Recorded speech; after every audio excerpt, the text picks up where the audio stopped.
अखिलेश यादव का पीडीए का मुद्दा, राहुल गांधी का बार बार जो मुद्दा संसद में उठाया गया कि पिछड़ों का जितना हक है उनको मिलना चाहिए, जाति जनगणना होनी चाहिए, तो ये सब कहीं ना कहीं बीजेपी को बैकफुट पे ढकेल रही थी। उसको काउंटर करने के लिए बीजेपी ने बहुत मेहनत की और उसी मेहनत का जो नतीजा है ये यूजीसी बिल 2026 के रूप में लोगों के सामने आया है। बीजेपी कहीं ना कहीं अपने आप को इस मुद्दे पर पिछड़ती हुई दिख पा रही थी। बीजेपी चाहती थी कि सवर्णों के साथ साथ कहीं ना कहीं हम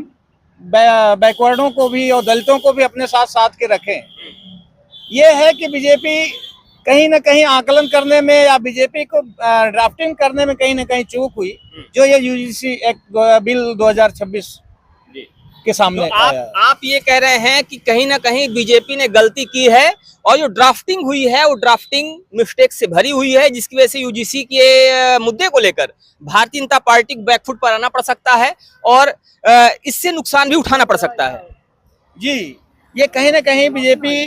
को जो है ना, ये समझने में या फिर जो भी है, बीजेपी को उसको पूरी तरह से लोगों के सामने रखने में चूक हुई है, या बीजेपी कहीं ना कहीं जो चाहती थी उससे थोड़ा भटक गई है। ये जो इसका प्रतिफल है।